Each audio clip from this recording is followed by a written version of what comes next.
Mana mana mana mana mana mana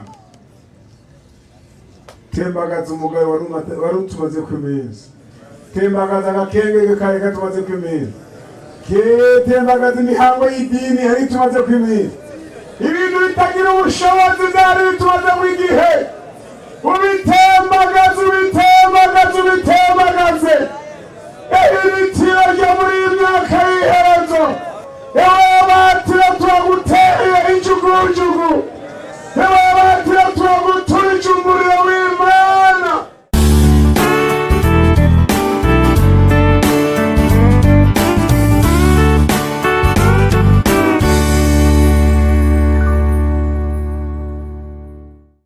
Dusome ijambo ry'Imana muri Matayo 13 umurongo wa 10. Uhereye hariya ku 10, Matayo 13 umurongo wa 10 avuga ngo abigisha baramwegera baramubaza bati mbega igutera kubigishiriza mu migani niki? Arabishura ati mwebwe mwahawe kumenya amabanga y'ubwami bwo mw'ijuru, ariko bo ntibabihawe. Kuko ufise azohabwa akamucagatira, ariko udafise azokwakwa n'ico yari asanzwe afise. Igituma mbabwira mu migani nuko iyo baraba batabona, kandi iyo bumva batumva badatahura. Kandi ivyo wavugishwa n'Imana Yesaya yavuze bibashitseko ngo kumva muzokumva, ariko ntimuzobaho mubitahura, kuraba muzoraba, ariko ntimuzobaho muvyihweza, kuko umutima w'ubwoko ucuramye, amatwi yabo akaba ari ibihurugutwi, amaso yabo bakayahumiriza ngo ntibararishe amaso, ntibumvishe amatwi, ntibatahurishe imitima ngo bahindukire mbakize. 16. Ariko amaso yanyu yarahiriwe uko abona, n'amatwi yanyu uko yumva. Ndababwira ukuri, uko avugishwa n'Imana benshi n'abagororotsi benshi bahamiye kubona ibyo mubona ntibabibona, no kumva ibyo mwumva ntibakumva. Imana yawe icubahiro. Ijambo ngomba ko umuntu atwara rikuru, arabishura ati mwebwe mwahawe kumenya amabanga y'ubwami bwo mw'ijuru. Amen. Nagomba nifuriza umuntu wese kuvana ngaha ibanga, kwatirwa ibanga y'ibyo ubwami bwo mw'ijuru. Muriko muravyumva? Twabirindiye kubabwira mu minota ya nyuma umuntu agira ico avanye ngaha. Twamaze gusozera neza umwaka wa 2022. Nivyo cangwa se twawusozereye gute? Neza. Ubu rero gutanga uwundi mwaka bisa no kwinjira mu ishamba utazi. Ibiri mu kwezi kwa mbere biri mw'ibanga ry'Imana, ibiri mu kwezi kwa kabiri gutyo gushika mu mezi yose. Mugabo twebwe ntazi ico tugira ikimazi, nuko umuntu wese twabanye hano yovana ibanga ryo kwatirwa kumenya amabanga y'ubwami bwahehe bwo mw'ijuru, ariko bo ntibabihawe. Hariho abatabihawe, mugabo twebwe twabaye tukaba tubigejeje no kuri rino saha, ntitubihabwe mu izina rya Yesu. Pawulo yari yaratiwe iryo banga. Twebwe abo mu myaka y'iherezo hari aho usanga umuntu turiyibagira tukayoberwa neza ko twese tuzohagarara imbere y'intebe y'amateka, ya yindi ba Pawulo bazohagarara imbere, ba Petero bazohagarara imbere. Umuntu wese agatanga raporo ingene yabayeho mu gihe ciwe. Reka maze ndabembe gatoyi Pawulo yari yaratiwe iryo banga, Abakolosayi 2 ku murongo wa 2 mwari nyene havuga Abakolosayi kabiri umurongo wa kabiri wumve nyine havuga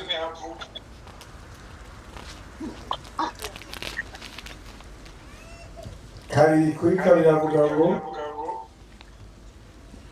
kugira ngo reka ku murongo wa mbere ndagomba ko mumenya ukuntu mugwanira intambara mwe n'ab'Abadokiya n'abataramubita ijisho bose uko bangana kugira ngo imitima yabo ireme kuko bamatanirijwe mu rukundo ngo bahabwe itunga ryose ry'ugutahura atamatsinda babone kumenya ibanga ry'Imana niryo Kristo. Amen. Muri bo niho itunga ryose ry'ubwenge no kumenya yahishijwe. Pawulo ngo yari yarahatiwe ibanga ry'ubwami bw'Imana ngo asanga kwatirwa iryo banga no kumenya nde Kristo. Murabona mu rwaruka benshi kandi urwaruka rwavukiye mu nzu z'abantu b'Imana. Ubu rero icyo wagira ikibazo ni ukurengana iyo ntambuko gusa yuko umuntu yavukiye mu nzu z'abantu b'Imana nk'uko twari ko turavuga mu ntahe zari zaciye ngaha. Mugabo umuntu akagera muri iri banga ryo kwatirwa kumenya Kristo.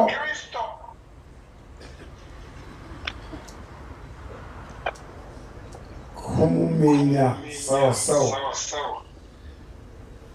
Isi iraturindiriye. Tubayeho mu gihe abantu benshi usanga bagwiriye nk'ingwizamurongo. Ivy'Imana bakabibamwo superficiellement, batavyinjiyemo neza. Hari umuntu twari kumwe muri imisi ashobora kuba ari ngaha aca yibuka ko twahuye bari kumwe ari babiri, umukizwa n'utari umukizwa. Ndabunguruza ndabatwara kandi sinari ndabazi. Mugabo ndabunguruza ndabona ko bakemerewe bifite kandi bagiye muri ndabatwara. Hanyuma dushitse imbere ndababaza mbaza umwe nti wewe none urakigateye wamenye ati nakumenya uyu ureba ati sinakumenya cambazo no mukizwa ni none uyu mwari kumwe murazinanye turazinanye wamubwiye ubutumwa bwiza ateka abameze nk'uko muri ino myaka bangana gute ndakeneye ko mu bishu bangana gute benshi.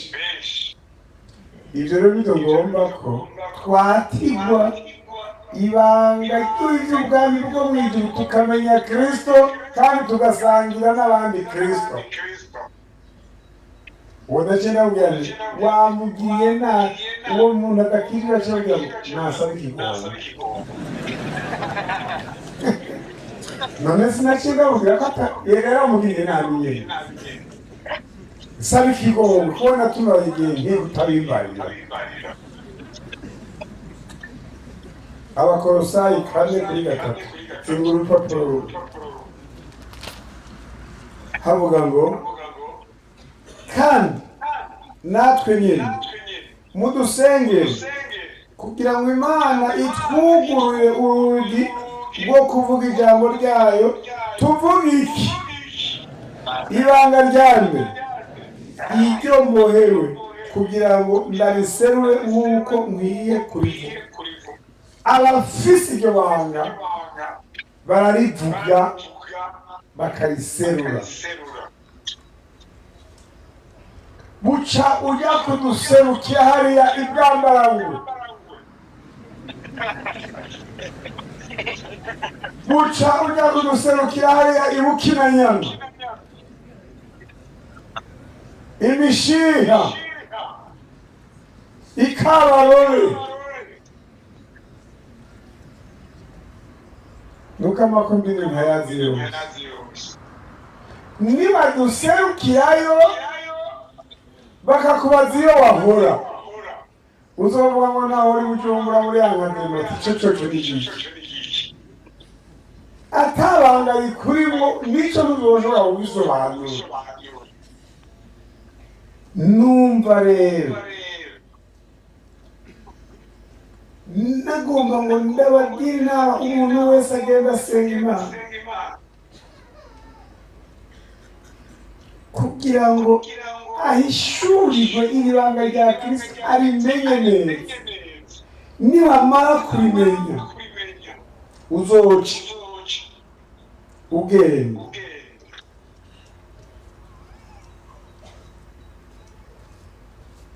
ujye guhishura Imana ikugurura uze kuvuga ijambo ryayo wihishura ibanga rya Kristo. Ibanga rya Kristo ni iki? Kristo yazanywe no kurondera abanyabyaha. Kristo yazanywe no kuruhura abarushe. Kristo yaje guhumura impumyi. Kristo yaje gutabara abantu bose shetani yatwaje itundu. Iryo banga rikwiye kuvugwa kandi mumenye umuntu wese agira igihe ciwe. Iyo mwicaye uterera ikiriko gihe cyacu.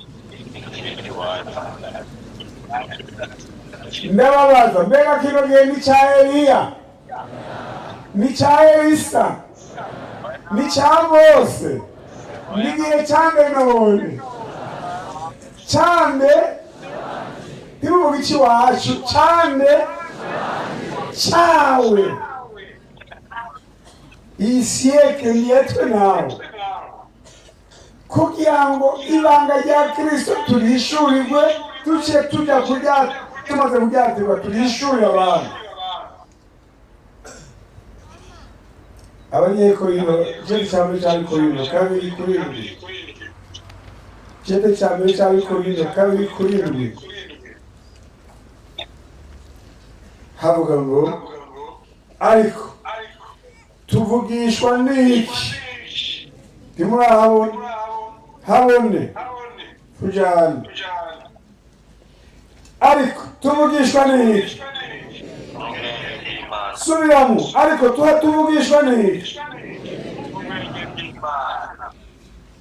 Bwari bwagize gute? Bwaragizwe iki? Bwari bwaragize iki kandi? Bwari bwaragize iki? Ubwo Imana yagabiye ryari ibihe byose bitaragira gute ko buzoba iki? Icyubahiro cy'abandi gorigana dushimira Imana. Haleluya. Ibanga binyegejwe mw'ubwenge ngo Imana yari yabigabiye kuva ryari? Kuva ryari?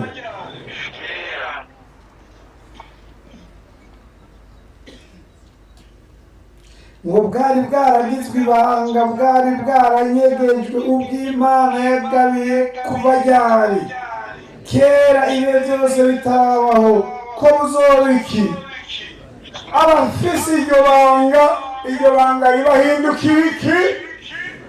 Cyubahiro. Ubuze nabwo bimutera agakengerwe, barakengerwe.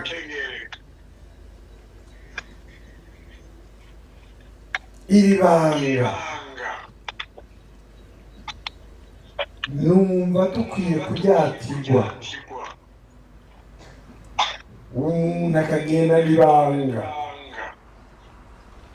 Hariho abahizi barigendanye muri Bibiliya tubona.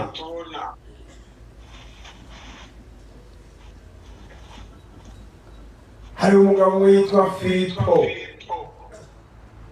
yari afise iryo banga.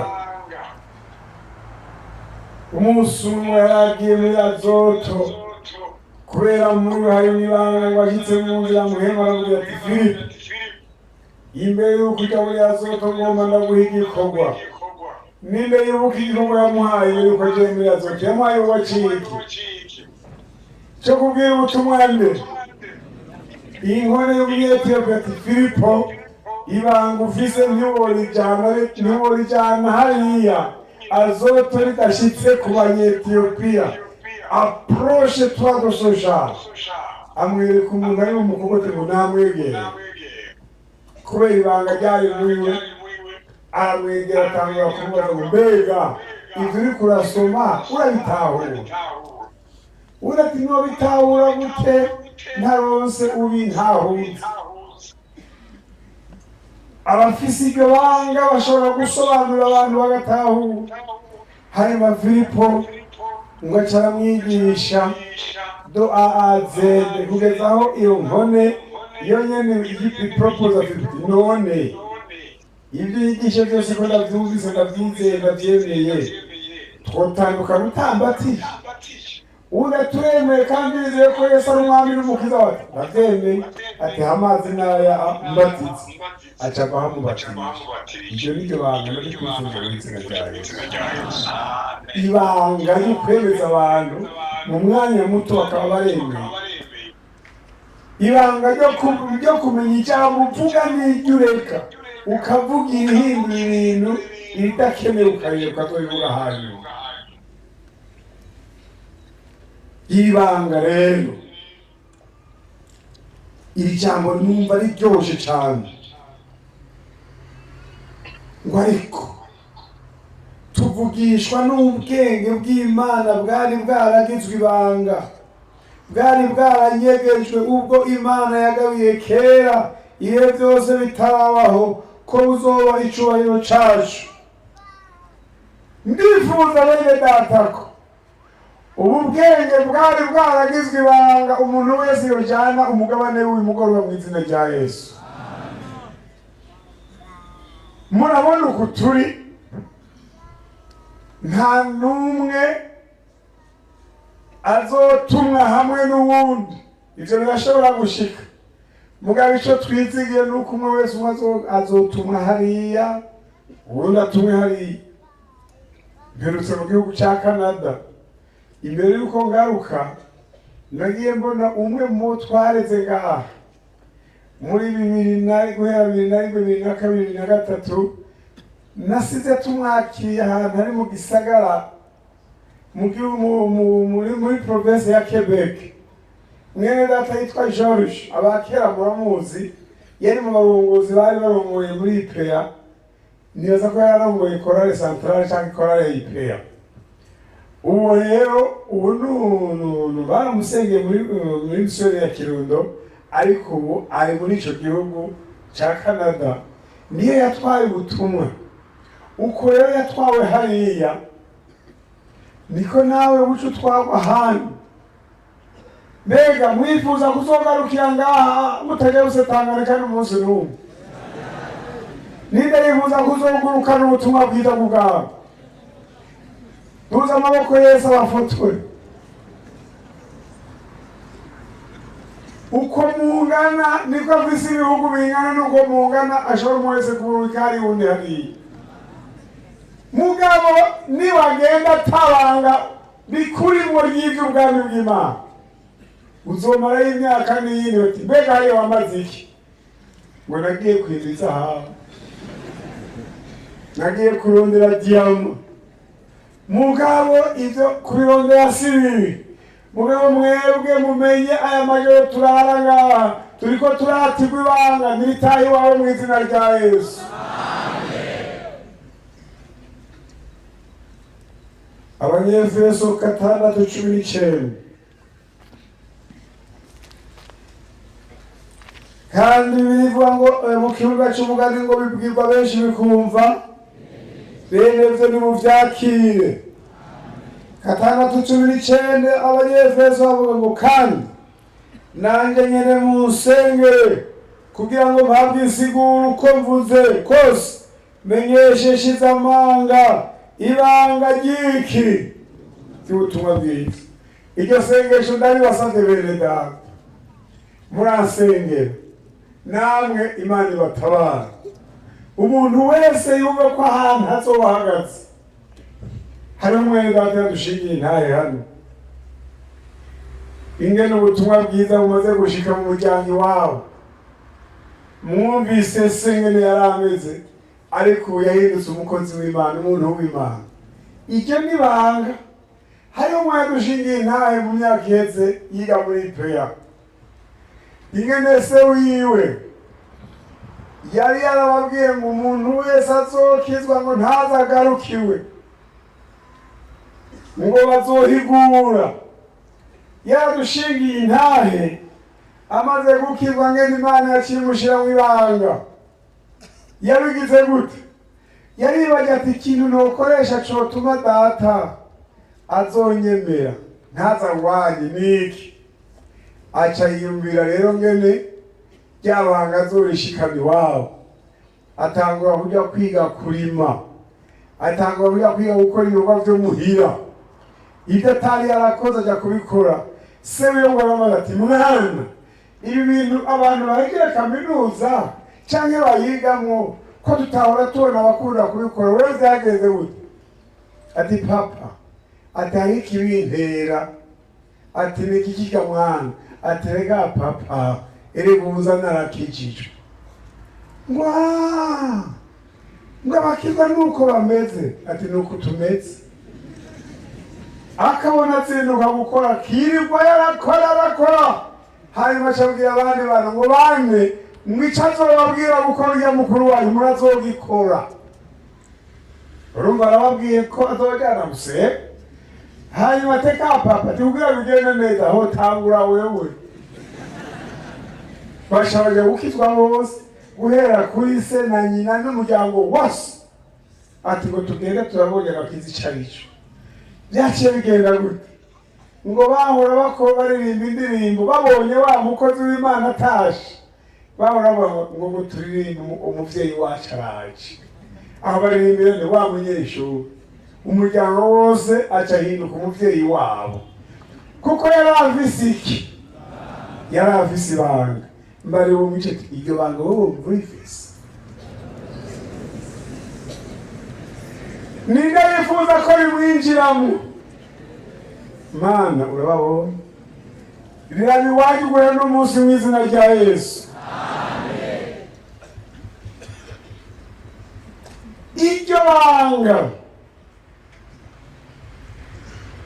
nkuko mwayumvise ngo ni banga ry'ivy'ubwami bwaheye, ubwami bwo mw'ijuru. Iyo umuntu ari mu bwami bwo mw'ijuru amera nka Pawulo. Pawulo mu munsi umwe yashitse mu gisagara kimwe cyo mu Bugiriki, ahantu muri Atene, ngo asanga abantu baho ngo bariko basenga ikigirwamana citwa ngo Imana itazwi. Ngo akibabona umutima utunturira muri we, aratundura. Abantu barazimiye, baragowe. Ngo atangura kutsungatsunga, abantu babo barabona ngene ariko aratsungatsunga, yumva umubabaro, baca bamwita wewe wa mugabo umengo urafise ico wovuga. Uwo mubabaro kurimwo n'ibiki? Ati sikaho nahwereye. Wishwe n'iki? Nuko hano nasanze musenga ikigirwamana kivuga ngo musenga Imana itazwi. Nanje iyo Mana mutazi ndayizi, mwonyemera nkayibabwiye. Bati vuga. Aca atangura kubabwira ubutumwa. Uko rero niko umuntu ari mw'ibanga ry'Imana amera. Iyo asanze abantu barasubiye inyuma, iyo asanze abantu badafise ubutumwa bwiza canke bakiri butari bwo, mu mutima acatundura kugeza yibabwire. Ndabifurije kubereka mu izina rya Yesu. Aho uzoba ugeze hose ugasanga abantu bari mu byitwa ivy'Imana batarihana, urabwira uti suko bigenda. Urabwira ko bahera ahantu Yesu yahereye kuvuga mu butumwa bwiza bwa Matayo 4:17. Umva ngene yavuga ahantu ubwami bw'Imana buhera n'ibanga rihera. Nagira ndahakwereke Matayo 4:17. Haba ngo guhera ubwo Yesu atangura kwigisha atiki kubera iki? Ubwami bwo mw'ijuru buri hafi. iki kintu iri banga muri iyi myaka tugezemo dutegerezwa kuba mu bahishura yuko iri banga ryo kwihana rikenewe. Abazanye ubutumwa bwiza muri kino gihugu cyacu muri 35 bahereye ku ijambo ryitwa kwihana. Natwe imyaka tugezemo uzoba ari mw'ibanga ry'ubwami bw'Imana, ntaze yihanganire aho yogera hose agasanga abantu bari mu by'Imana batihanye. Ntudusigiririze, ntuze ugerageze kuvyereranya. Umuntu ategerezwa kubanza ahantu hitwa kwihana. Ubwami bw'Imana n'ibanga ryabwo kugira ngo urihishurirwe ubanza kwihana. Mwabonye ngaha ingene twahamagaye abantu baza kwihana. Nagira ndababwize ukuri yose twayaze, nta n'umwe atarakwiye kwihana. Iri banga ry'ubwami bw'Imana muri iki gihe turimo harimo gusubira inyuma gukomeye, kandi igituma harimo gusubira inyuma gukomeye ni uko abantu mu by'Imana bagenda baja kure yayo, ibanga ryo gusenga rikabura ngo abantu bahishurirwe iby'impwemu, banahishurirwe naho igihe kigeze, ugasanga abantu bagenda babura umwanya wo gusenga. Uko umuntu asenga niko ahishurirwa aho igihe kigeze. Mushibamyi ijoro rigize gute? Kigeze. Mushibamyi uko yari mazi cyangwa ngo bugira buce bwongere bwire. Harakeneye abantu bo kubazwa ngo mbega igihe kigeze he, mbega ijoro rigeze he. Ni bande bashobora kubivuga? Naba barimwo iri banga ry'Imana, naba batiwe ibanga ry'Imana bagaca bahabwa no kumenya aho igihe kigeze. Ubu bwami bw'Imana rero iyo umuntu yihanye neza buca bumwinjiramwo, buca bumubamwo. Ikintu cya mbere kigaragaza yuko ubwami bw'Imana bwinjiye mu muntu n'ibanga ryamwinjiyemwo, icya mbere umuntu amaze kwihana acagira amaso yo kubona. Umaze kwihana ucubona iyo ikuraja, ugacubona niyo uvuye. Nimwibuke umugore w'umusamariyakazi ahejeje kwihana ubwami bw'Imana bukamubamo, yaciye abona insekirite yararimo ngenerinini, acabona nabo bari kumwe insekirite barimo abasizemu, acabona amazi yaragiye kuvoma ko atacamaze, ahubwo igifisi ikimazi ko ari kuja kurondera babandi bagowe nkayo yaragowe. Aca yiruka ajya kubabwira iby'ubwami bw'Imana, arababwira ngo nimuze murabe uwumva ari ibyo nakoze byose atanga kimwe asigaje, kandi uwo ngo n'umwe yitwa nde? Yesu Kristo. Abantu kubera bumvise abashitsi ahantu badasanzwe ngo yambariye ibyo nakoze byose, kandi bari babizi ibyo yakoze ko byari bibi. Aca arababwira ati kandi ntiyabimbariye gusa, yanabingijije, yabimvuye, nimuze namwe ndabajane, arabarindiriye abavura. Mbega mwabasomye Bibiliya, hashwa badutse abantu bangana iki? Benshi. Abaja imbere bamuja inyuma, baragenda kumuraba, baramwumviriza ibyo bari.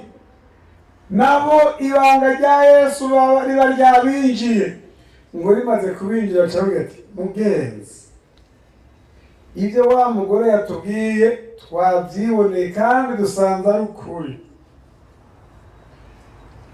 None ko dusanze ari ukuri rero, iri banga natwe twamaze kumva ryadushitsemo. Reka rero tugusabe hano hantu muri kino gisagara cy'i Samariya uhasibire, uhamara imisi ibiri, uduhuruje natwe twegeranya abatakumvise baze. Aha rero niho ucubonera iri banga ry'ivy'ubwami bw'Imana y'umuntu aryakiriye, rimushitsemo, aca agira amaso abona, aca abona neza, kandi ijambo ry'Imana aca ryumva rikaritahura neza. Barabonye insekirite barimo ko bayivuyemo, mugo baca bongera barabona abayisigayemo, barondera nabo ingene boyibakuramo.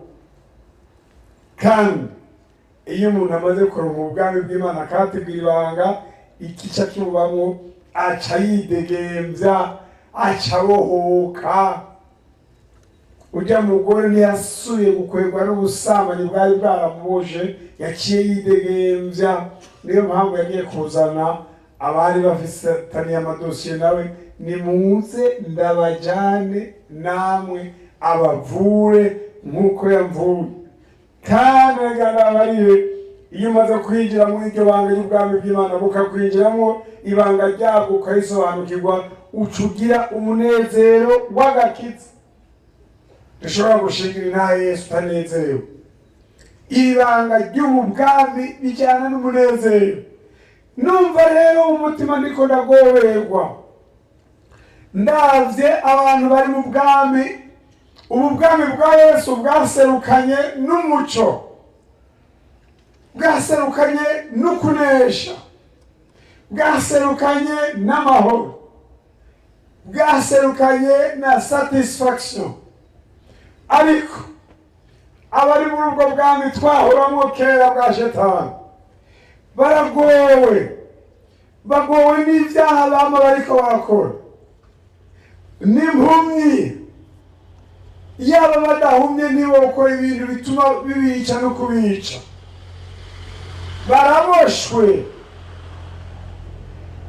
Baraboshwe kugeza naho usanga umuntu aboshwe no kwigirira nabi. Ubu wo batembereza muri quartier, akabatumbereza hepfo, akamanuka hirya no hino. Usanga abantu bagenda baradevera mw'ibarabara, barahira ngo ntibasomye, bagenda ngo ndakagira gutya na gutya nkaba ndasoma, atazi yaja niyava.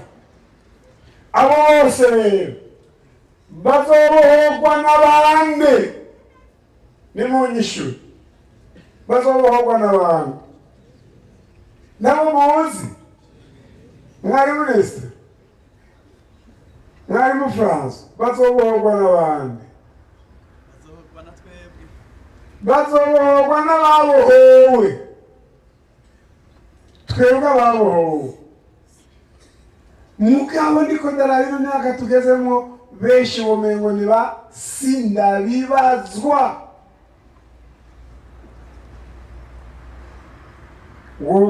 Hari aho turibaza tuti turakeneye bya kuvuga ubutumwa mu mahanga, mugo waraba ugasanga n'abakwegereye baracari mu buhumyi, baracaragura, baracaraguza, baracabandwa. Harakenewe rero abagabo b'Imena bahishuriwe ubwenge bw'ubwami bw'Imana.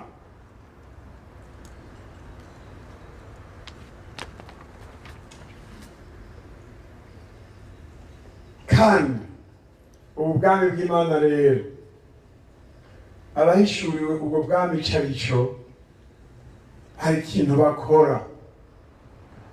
Hari n'umusomero w'Amatayo 11:12, umuhizi atangura kuhabona asoma n'ijwi rirenga, mikrofoni iri mu mihogo yayo, ntibikeneye ko bayibaha, iyo yose turakumva. Matayo 11:12, wabonye asome. Twavuga ngo uhereye mu gihe c'Yohana umubatizi ugashitsa n'ubu, barabandaniye ubwami bwo mw'ijuru, ababandana bahonya kurisha ubuhizi. Amen. Ubundi asome hariya, ubundi some hariya.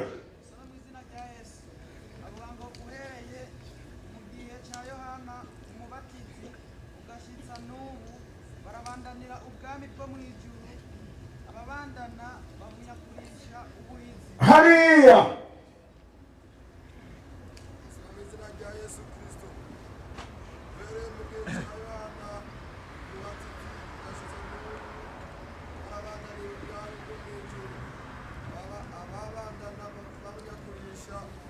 Aha naho. Some mu izina rya Yesu Kristo. Uhereye mu gihe cya Yohana umubatizi ugashitsa n'ubu barabandanira ubwami bwo mu ijuru. Abandana babunyakurisha ubuhizi. Ngo bunyakurisha iki? Guhera ryari? Ugashitsa ubu mu gihe cy'iwacu. Abantu bose barabandana. Mugabo bemererwa kubunyakura babunyakurisha iki? Ubuhizi. Mu Gifaransa bavuga ngo depuis le temps de Jean-Baptiste jusqu'à nos jours, le royaume des cieux est forcé. Ce ne sont que les violents qui s'en emparent. La violence, sukuyayata. Oya. Sibijya na bino sugufyina. N'ubuhizi. Umwaka umwe twarizikorane mu Kibenga. Hanyuma umusibuzi hajya hageze ahamagara abantu baza kwihana. Imvura ngo imvura nyinshi cyane. Hanyuma rero acaravuga ngo umuntu ngo yumva yifuza ko twomusengera nahagarara hari. Hacaboneka uwarakanashijwe cyane. Avuga ati jewe ibintu sinobiregeze yago binyagire. Acaza afukama mungaha nyene. Acarafukama. Kandi afukama munsi yayo imvura yamunyagiye. Wibaza ngo ntibagiye kumufasha, bashobora kumufasha. Bagiye kumufasha ubundi acaraza afukama iruhande yiwe. Iragwa yisegenya. Mugabo abanyakuza ubwami buhizi baraza bayifukama. Mbarize uwo mwishiti besha wajya kwafukama wewe. Ubishize mu busirimu ntibagiye guhafukama. Mugabo umaze kumenya agaciro k'icyo uri kurarondera yarafukamye kwe. Muri ibi bintu by'ubwami umuntu agende yirinde ubusirimu burebure. Amafyere. Wa mugabo yari kasha muri wa muriro. Hari vyari ryari rikiri muri we. Ya wa mutunzi yagira ifyeri akiriho. Hanyuma witwa Lazaro na wagatese kamuga akaguma yubaha Imana. Harageze igihe wa mutunzi ifyeri rirahera. Ngasigara arondera uwo mupfuvya n'imara imwe rivuye mu mazi. Ngo arabwira Aburahamu ati wike Lazaro ntabara mpfuvya yo mbonye sayo kuvuga. Ubundi ati ntibishoboka iyo uri niyo turi ntawe utabara ubundi. Tibasi ko bidakunze mubwira agende ambarira bona bene mama. Ayo nasize bagowe sayo kuvuga. Nabasize mu byaha none bazosanga ngaha. Babwire gende mutuma gende babwire bahindure bihande ntibaze basanga ngaha. Toya nimumvira abavugishwa n'Imana, nimumvira abasibuzi batabumviye naho umuntu yova mu bapfuye bibo mwemere. Reka ndababwire ibintu byo kurondera byo kwinjira muri ribanga ry'ubwami bw'Imana kuramo amafyeri. Kuramo ibintu superficiel byo kuryohera abantu cyangwa kwiryohera ku by'abantu babona. Injira en profondeur. Rondera ngene iryo banga rikubamwo bigwanire bikiranire. Niko ndabaye impanuro zo gutangura uyu mwaka wa 2023 muri groupe biblique. Genda nk'ushaka. Nturabe ngo groupe kiri kure nawe ubaye kure ngusiba ata mpamvu oya uri kuja kubaka ubwami uri kuja gukomeza ivy'ubwami genda nambara ugenda n'amaguru nambara ugenda kuzuba nambara ugenda n'inzara genda hariho umunsi uzohanagurwa mu musozi iyampre ape abanyumvise manika amaboko abadasinzire banyumvise manika amaboko manika amaboko abantu bumvise ico navuze reka ndagisubiramo ntibumvise bose kandi hari ahantu bivuga ngo asembera n'ijwi rigize gute marayika hariya mu vyahishurane ngo yarasembeye n'ijwi rirenga nasembere asembera ageze reka abantu ntibumva none ko ushobora kuvuga bakaba bisinziriye utanga ugasanga bariko bararyana inzara n'abandi bariko umvira n'abari kizima mwumvise ijambo ngo uhereye mu gihe cya Yohana Umubatizi ukageza n'ubu ngo barabanganiye ubwami ababunyakuri iki none mubahizi urimo mu bariko barabironderana ubuhizi urimo mbazi wo mw'icoti aho mu gitigiri c'abahizi bariko barabanganira ubwami aho worondera mu gitabo yo gusanga mu mumbarize w'umicakubari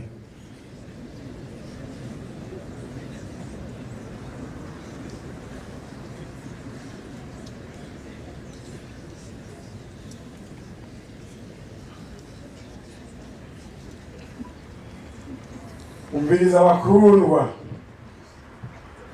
kwatirwa iryo banga saho gutuma umwana kwatirwa iryo banga umuntu ararihebera mbere biranazimba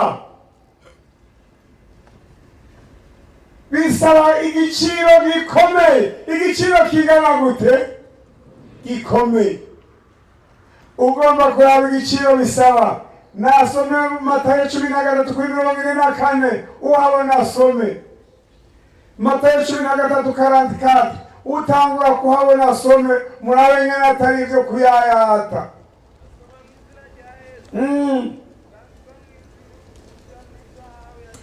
ubwami bwo mw'ijuru busa n'iki yanyegejwe hehe hanyuma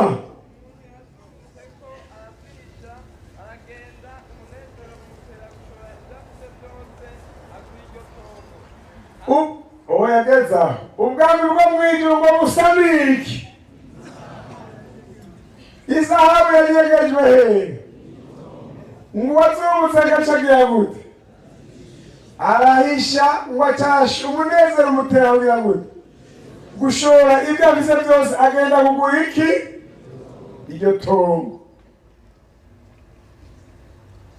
igituma umuntu agera naho yatirwa ibanga biba vyahereye kure bihera ku kwihana bigasubira kugushora vyose ni ukuvuga ngo ubwo bwami ubugira priorite ijuru urigira priorite ubwirwa budashira ubugira priorite ibintu byose vyo bwagahaganya ukabikura ukabishora ngaha rero ngo Yesu yabigeranije ngo n'umuntu yahumuse ku murima w'izahabu itongo atari ryo vuga ryuzuye izahabu ngo abonye ko huzuye izahabu ngo aranezerwa cane aravuga ati ibintu mbonye abandi ntibabibonye ngo acatangura kunyegeza ko kavu kaserutse acaragenda yiyandagaza kuri iryo itongo mpakagize gute ari muguriye mugabo ngo yashoye bingahe vyose voilà aho iryo banga rero naho riri kugira ngo utere watirwa ibanga twumvise ngo amaso yanyu arahiriwe uko abona amatwi yanyu arahiriwe uko yumva iyo umuntu agize amahirwe akabona Yesu arahiriwe iyo afise ubuzima bw'umuntu yabonye Yesu canke yumvise ijwi rya Yesu aba ari umuntu ahiriwe mugabo kugira ngo bishikire bisaba kuba warashoye ivyo vyose Zakayo mwavyumvise, Zakayo bamutwigishije uno munsi ngo kugira ngo Yesu avuge ngo agakiza karashitsi wawe, ngo yabanje ngo ati mugenzi ubutunzi bwanyu ngomba ndabuhe aboro, hanyuma bo n'ibyo nabo ndabariho incuro kane, byose ndabihevye nsigarane nde wowe. Ubu bwami bikwatirwa iryo banga rero, ça demande un prix, birafise ico bisaba. Ico giciro si kindi ni ugushora ibyo ufise byose, ukihana byose, ugaheba byose, mbere ukanabimaramaza, ukanabwira n'abandi ati bimwe mwahora mumparura ko c'est fini, byarangiye. Umaze rero kwihana ugashora, haba hasigaye ikintu kimwe gikomeye, nicyo nagomba turangirize ko tuje dusenga Imana. Igitabo ca mbere ca Samweli, igitabo ca mbere ca Samweli niho tugira turangirize. Igitabo ca mbere ca Samweli 11:14, uhabonye asome. Soma mugenzi. Igitabo ca mbere ca Samweli igice ca 11 umurongo wa 14. Maze Samweli abarira abantu ati nimuze tuje i Gilgali dusubire dukomeze ivy'ubwami.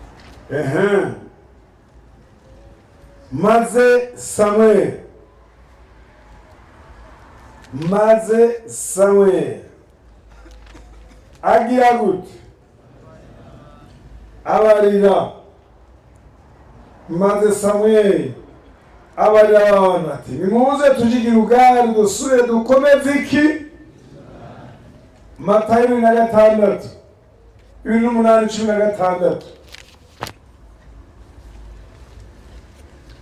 Matayo 8:16.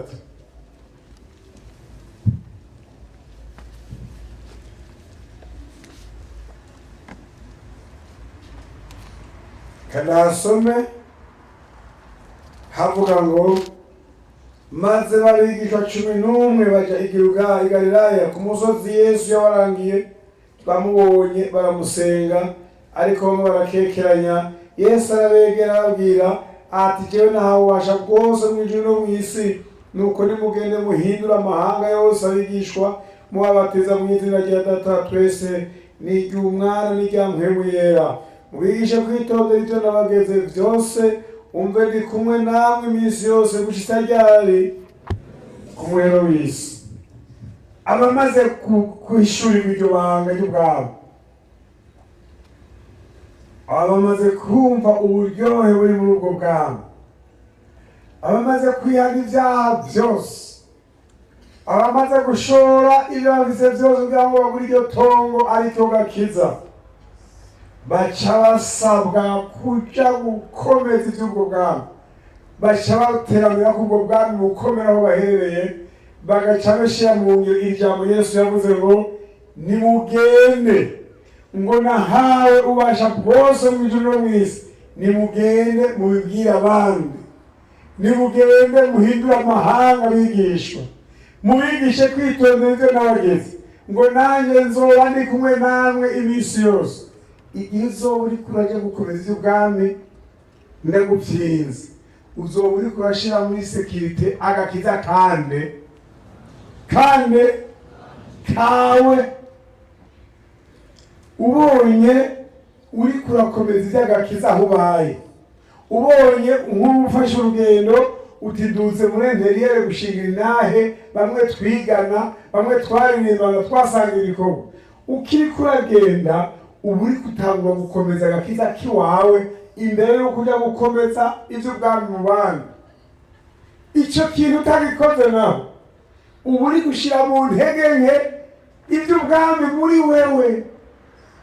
Iri banga rero, iri banga ry'ubu bwenge bwagizwe ibanga ryo Kristo, bisaba ko tujyatirwa neza, tukabihagararamwo neza, tukaca tubikomeza neza, ikaba ari imenyi dutuma umwe agiye iburasirazuba uwundi akaja iburengerazuba, umwe agiye urara ukunda bagende mu manuka, muhuriye mwe muri babiri nta ngorane mugashigikirana.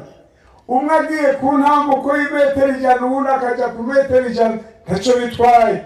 Mugabo twese tukumva ko turiko turakomeza uburyo bwawe. Namwe nagira ngo babaze twese twavana hiribanga ryo gukomeza uburyo bwa Amerika tubamo. Mubona mu mwanya utari munini yatwaba dukoze ibintu bingana gute? Byinshi. None rero 2023 nagomba umuntu wese amenye ko kenshi ikintu kimujyana mu ntege nke nuko muri we iby'ubwami bidakaze, iby'ubwami bitubatse neza muri wewe, ubibamo uno munsi ejo ugasanga byabomotse. Mugabo nagomba ndabifurize ngo umuntu wese apfe ngaha iby'ubwami muri we byubatse gute neza, byubatse neza bidahobahoba. Aho rero nagomba ndabagira ikintu umuntu avana ngaha muri we ibyiyumvire, imigabo, imisi umaze nk'umunyedini ni kubabaza, imisi ukengerewe n'abadayimoni, ugakengerwa n'abanyabyaha mubana cyangwa mukorana. Nigeze kujya mu biro bimwe, hanyuma mbwira umuntu umwe, mbwira abakoreraga mbega uyu muntu ahora ababwira ubutumwa bwiza, baca barambaza ngo arabufise. Uyu muntu arababwira iby'agakiza ngo arakijijwe, rero ngo yangu ntabyo turabona. Icyo cyaramaze igabo. Iyo rero umaze kuba ahantu ntuvuga iby'ubutumwa, habayeho corruption ucujamwo, bavuze amajambo atariyo ucuyavuga kubera ko warinyegeje. Uyu mugoroba rero imbere y'uko umuntu ajya gutangura ubuzima bwo muri uyu mwaka, tugomba dufate ingamba mu izina rya Yesu, dufate ingingo. Bibwirwa benshi bikumva bene byo, yemwe bene byo ngo dufate ingingo mu izina rya Yesu. Kandi mwanka ko tuzifata, ntuzokwanga kugaragarizwa imbere y'intebe y'amateka ya Kristo kugira ngo utange raporo y'ibyo wakoze. Mwamaze kwihana ibyaha, mugabo rero ngoma nsengere imigabo. Uhageze ko dusengera imigabo igiye gutangurana n'uyu mwaka, guhagarara neza mu gikorwa cy'Imana, guhagarara neza muri korali, guhagarara neza mu gakiza kiwawe individuellement, mu gushinga intahe Yesu, muri fakirite wigamo uzane abantu bashasha kwa Yesu, muri quartier ubayemo urondera izindi strategy zo kuvuga ubutumwa bwiza, haba kuri WhatsApp, haba mu bundi buryo bw'itumatumanaho amakuru. Abantu bamenye ko Yesu ari umwana. Kandi agira nabwira inama, kubera ko kumvura abantu benshi bakuzi kuri umunyantege. Mbega wubwira ubutumwa gute abakuzi kuri umunyantege igihe kirekire? Bo kwemera gute kugira ngo ubabwiye bafatwe? Hari icyo tubaza gukora uti naka ndazi kunzi nk'umunyantege. Utimuga hari umugambi nafashe itariki imwe y'ukwa mbere, narafashe ingingo yo guhagarara neza mu gakiza. Ibyo uzi ko byose urambabarira. Hanyuma uti rero mugabo, kandi iyo migambi nafashe singomba kuyifata jenyine, ngomba nawe tuyisangire. Mugabo wabanje kumusaba imbabazi kuko hari icyo akuzi ko by'ibinyantege. Nico utokora aho hose wari ukengeretse ku by'agakiza, uzokwigomboza kubabwira ngo mubaze mu mbabarire. Za ntege zose mwambona ko ubu narihanye, ubu ni mushasha, mbere ugombye ngo tujyane ku rusengero ndakwereka aho nihaniye, nawe wihane byari none kubera ibanga ngo barya igituma badatahura ivyo nababariye, ibanga ry'ubwami bw'Imana ntaryo batiwe, mugabo mwebwe mwahawe ubwenge bwo kwatirwa ibanga ry'Imana. Ninde uyu mugoroba agomba kuvana ngaha iryo bakwe ryo kwatirwa neza ubwami bw'Imana muri we, bwa bundi bwitwa original? Nahagarare tumusengera Imana. One of you, naho yobu umuntu agira ati jewe ndagomba kwatirwa, kumbe mu batari bake naziga ngahoza kuba nk'umu. Oya, umuntu wese avuga ati by'ukuri uyu mwaka utangure, ngomba tuwutangure n'igishiriro. Imana ngo ihindura abamarayika imiyaga, ngo abasavyi bayo ikabahindura imbeya z'umuriro. Ndagomba dusengera isengesho Imana yashize mu mutima ijambo ryo kwatirwa ibanga. Umuntu amenya ati ngo banatirwa ibanga. Uzohora uca mu bitaro usengera abagwayi, uzohora ubona hari ikibazo ubiye witorera umuti, urondere ngene umuti w'ico kibazo coboneka, kubera ko harimo ibanga. Uzobona batase wige kubatatura kubera ko hakurimwo ibanga. Uzobona ibitagenda neza muri fakulté, urondere ngene ubisengera kugira bigende neza. Uzobona ibitagenda neza muri quartier, ugwara intambara yo kubisengera. Tugomba rero dusenga Imana, unama dusenga Imana, tugomba dusaba Imana kwatirwa iri banga ryo kuba mu gakiza original. Ubwami bw'Imana ntibutumweho gusa, twongere tubwagure, tubukomeze, tubushika naho butarashika, kandi tubabazwe naho butarashika. Ico nimara ugisengera, turahaba dusengere iyindi mitwaro nk'ibiri tuce dusoze. Mana yo mwijuru nyakubahwa, turahagaze imbere yawe.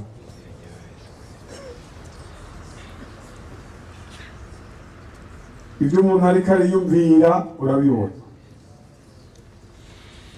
Ingene umuntu yari amaze iminsi ameze urabibona. Ibi bintu hari abantu byaza byarapfuvye kera, mugabo Imana ishobora kubipfura. Shirwa urashobora kubishira itoto. Ezekiyeli kindi gihe ngo yerekwa amagufa yumye, harayitegereza ati none ga Ezekiya ngo arabazwa ataya amagufa yumye uyabona gute? Mbega aracashobora kuba amazima? Ezekiya ati mwami nyene ubushobozi, jewe uko ndayabona numva ataco noyavugako. Ngo ucuramubwira, ngo amaze kuvuga ngo niwe wobimenya, ucuramubwira mwana w'umuntu, vugira kuri ayo magufa, vugira ku magufa yumye mwana w'umuntu. Uyabari utukuri kuhora hagize, ngo igufa nirifatane na rigenzi ryaryo, ngo akibivuze bisha bibukonye, ngo ambwiye inyama ngo zije ko zisha zirajako, abuze imisi ngo nije kikirajako, abuze urukongo nije ko ruca rurajako. Ngo amaze guterateranya byose ugasanga ngo n'abagabo bambaye ngaho batari w'impeho. Imana ngo isubira iravuga ngo mwana w'umuntu, ngo hamagara imiyaga, hamagara impemu zibaze. Turasenze muri aya masaha, tugomba tujya gutangura, tuba twamatanguye 2023. Tugomba tuje mu makaritiye, tuje mu makampisi, tuje mu hose. Mana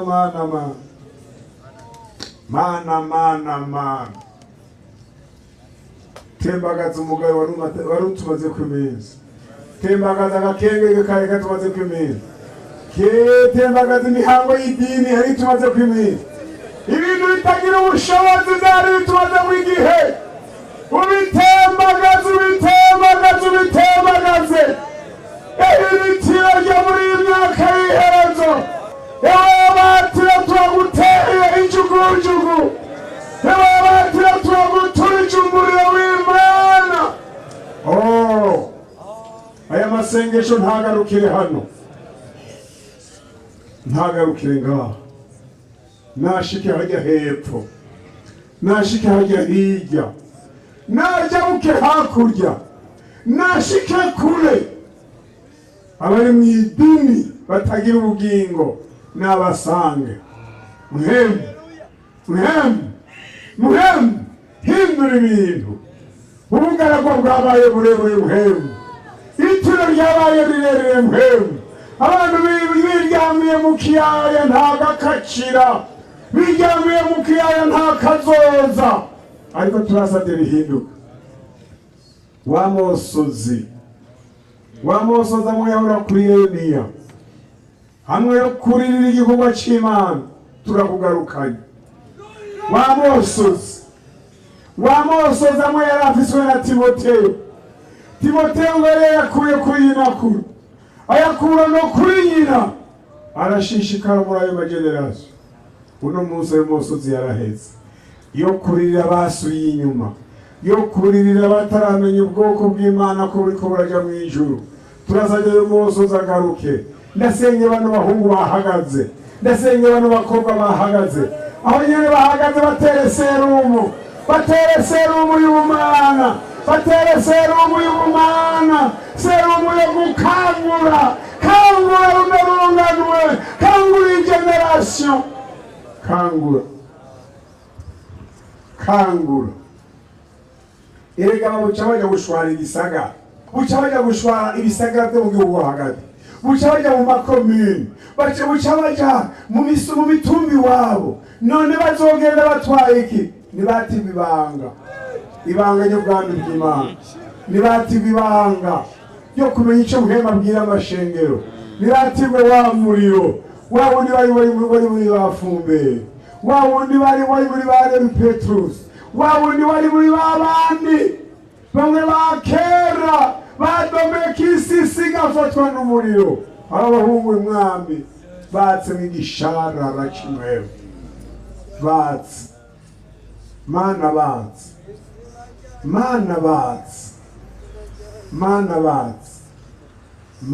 nubatse, mana niwatse.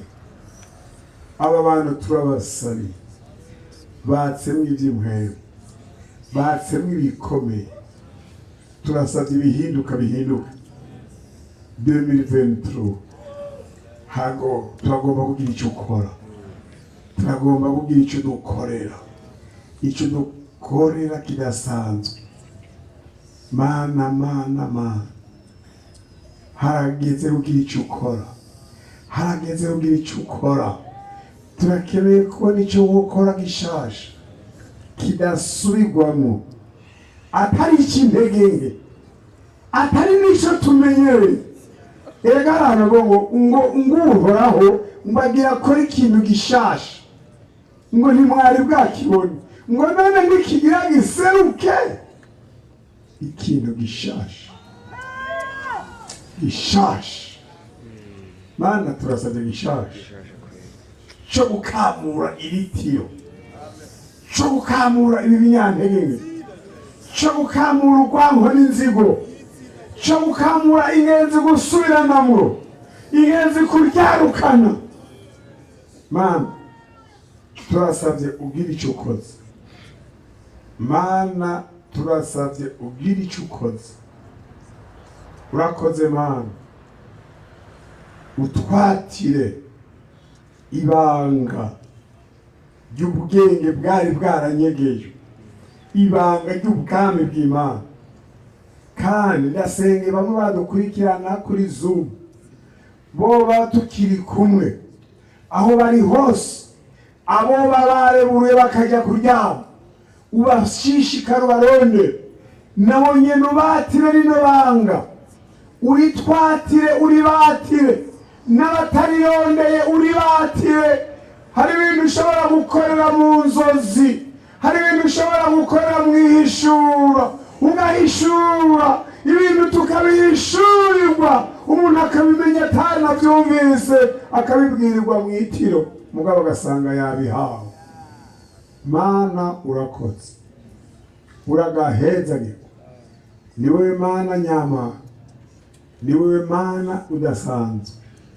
Uyu mwaka wa 2023 urazoduha iminyago y'abakizwa, urazoduha iminyago abasubiye inyuma urazobazana, babandi bose bafatira ingingo ubwami urazobaha gushishikara. Mana urazokwiyerekana nk'Imana, urazokora nk'Imana, urazoseruka nk'Imana. Igihugu cyacu turagisabiye amahoro, turasabye amahoro muri kino gihugu, turasabye uburumbuke muri kino gihugu, turasabye ibimenyetso n'ibitangaza bize bikoreke muri kino gihugu, turasabye uzoduhe gutwara ubutumwa bwiza mu mahanga, urazokugurura imbibe zugaye ubutumwa bwiza, urazogugura imiryango y'ubutumwa bwiza. Ibanga rya Kristo urazobimenyekanisha ritaramenyekana. Ibyo nibyo dusabye, umwete wura urazobikora. Ndakwinginze ngo dukorere ibikomeye, ndakwinginze ngo dukorere ibyo tutari bwigere tubona. Urakoze n'ibyo dusabye, nkaba nizeye ko bikoze, tukatubisabiye hamwe na bene data mu izina rya Yesu Kristo umunyanazareti, amen. Turasabye mwene data Celestin umurongozi azasubira senga sengera umutware. Mwami Yesu turagushimiye, ya n'ubu turacari imbere yawe. Ikindi gihe Abisirayeli baraduga bakagenda bararirimba indirimbo, tubona ngo ni indirimbo zo mwiduga. Umwe wese aravye umugenzi we agaca avuga ngo ni koko Uhoraho yadukoreye ibikomeye, natwe turanezerewe, natwe aka kanya turanezerewe. Umuntu wese ari ngaha arafise ishimwe. None rero Yesu bariko baradusengera kugira ngo uduhe inkomezi, kugira ngo tuzoshishikare mw'izina rya Yesu. Yandi ijambo ry'Imana rivuga ngo nimushemagize Uhoraho, yemwe basavyi biwe bakesha ijoro bahagaze. Natwe twakesheje iri joro mw'izina rya Yesu, twakesheje ijoro duhagaze imbere yawe. None n'aka kanya kugira ngo tuzoguhagararire, kugira ngo tuzoshinge intahe. Ubu mwigeme ari hano ntaza kwihakane, uyu musore ari hano ntaza kwihakane, uyu muvyeyi ari ngaha ntaza kwihakane, n'uyu mupapa ari ngaha ntaza kwihakane. Turasabye ubushobozi mw'izina rya Yesu, turasabye inkomezi mw'izina rya Yesu, turasabye umuriro wa Muhemu Yera mw'izina rya Yesu, kugira ngo tubandane, umuntu ashobore kubandana, umuntu ashobore guhagarara. N'ikindi gihe bizomenyekane ati hari abantu baciye ku Mutanga, bahakoreye igikorane, bahateraniye, baraduga igisengesho rirashika mw'ijuru, nuko umuntu wese azoca. Turasabye ngo azamarike presence mw'izina rya Yesu, ahazoca bize bimenyekane. Turase passage inapesi mw'izina rya Yesu, turagomba ahantu tuzoca bize bimenyekane ati hari igishirira, hari umuhizi yaciye ngaha. Turabona ba Daniyeli n'uno munsi baracavugwa, mbere umuririmbyi yaririmbye ngo Imana ya Daniyeli jewe niyo nzose kubera ingene bahagaze. Turasabye guhagarara, umuntu wese ari hano agende yumva gushinga intahe.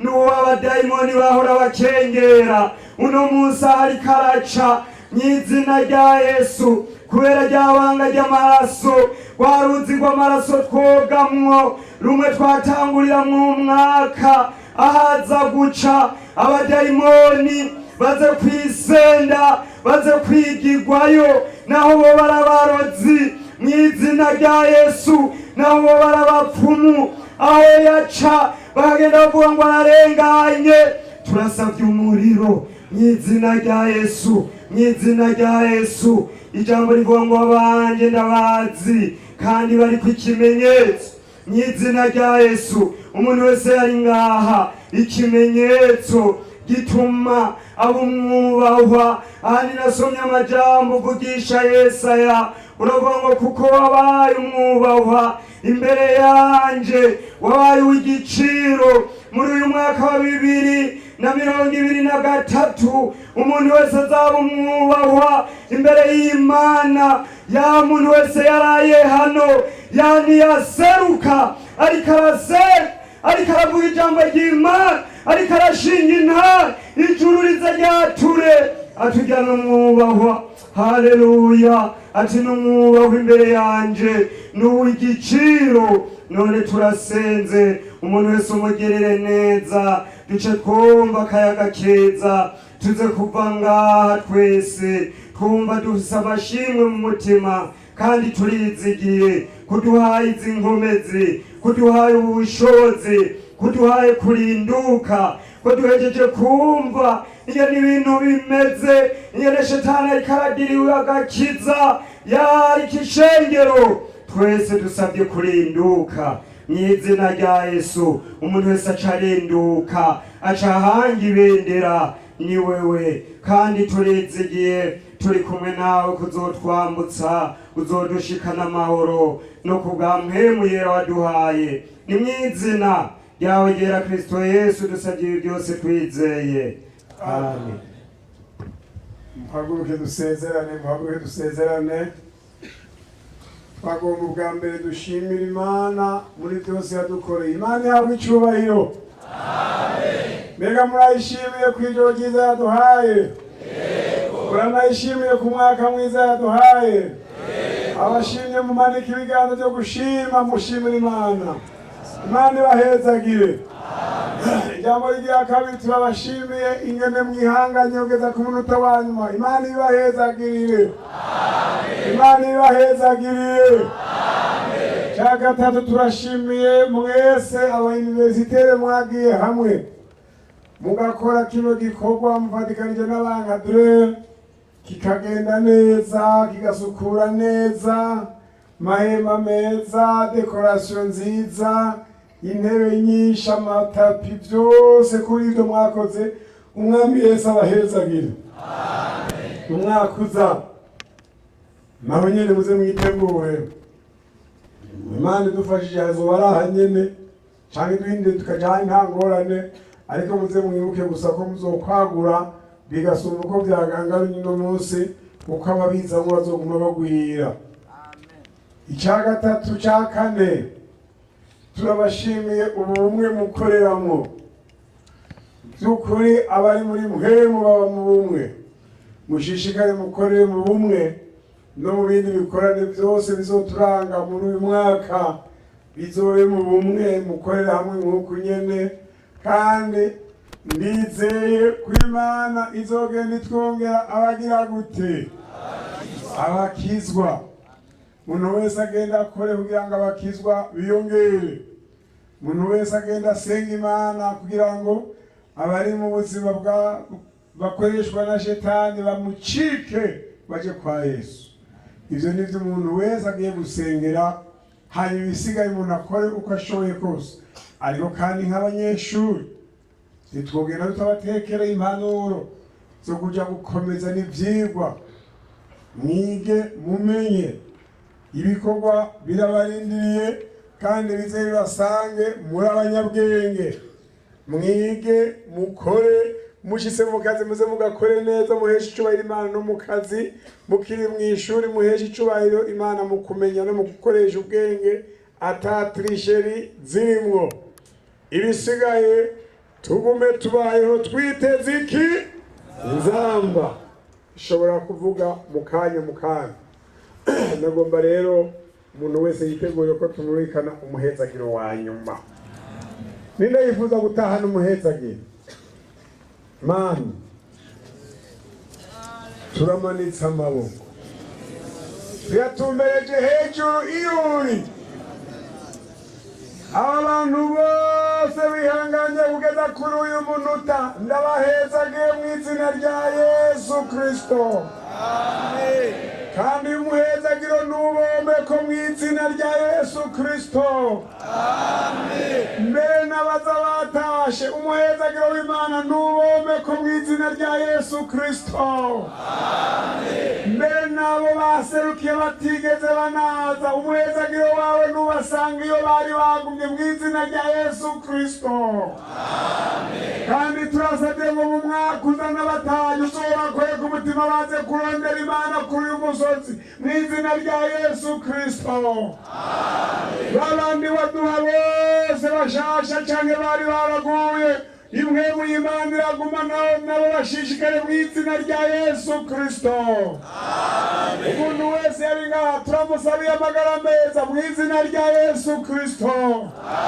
Umuntu wese yari ngaha turamusabiye umugisha mu muryango wiwe mu izina rya Yesu Kristo. Amen. Umuntu wese yari ngaha icete yakwandikiye uracishura mu izina rya Yesu Kristo. Amen. Uyu mwaka wa 2023 urazotubera twese umwaka w'umugisha mu izina rya Yesu Kristo. Amen. Umugisha urazosenda n'ishuzi iyo duherereye mu izina rya Yesu Kristo. Amen. Twamaze gusabira igihugu uragihezagira mu izina rya Yesu Kristo. Amen.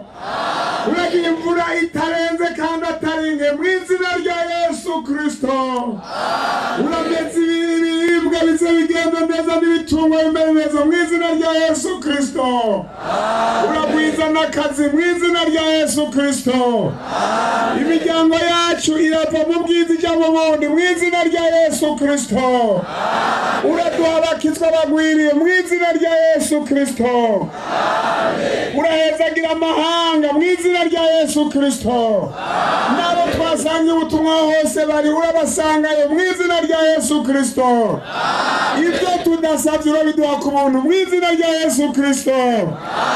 Mu izina rya Yesu Kristo. Aho tugiye gutaha umuntu wese umushikana amahoro mu izina rya Yesu Kristo. Mu izina rya Yesu Kristo. Mu izina rya Yesu Kristo.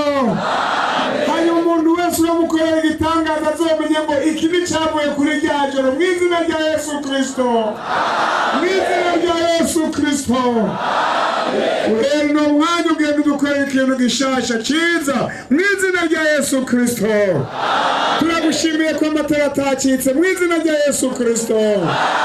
Turagushimiye ko imvura itatunyagiye mu izina rya Yesu Kristo.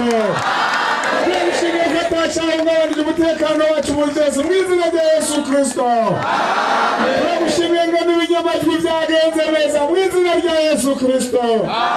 Turagushimiye ngo na dekorasiyo yagenze neza mu izina rya Yesu Kristo. Turagushimiye ngo n'indirimbo zabaye nziza mu izina rya Yesu Kristo. Ubutumwa n'ibintu byose bakoze mu izina rya Yesu Kristo. Tukaba tubisabye byose mu izina rya Yesu Kristo umwami wacu. Amen. Umuntu wese ajyana umugisha w'Imana n'umwaka mwiza mu izina rya Yesu Kristo umwami wacu. Mukomera amashimano menshi mu izina rya Yesu Kristo umwami wacu. Amen.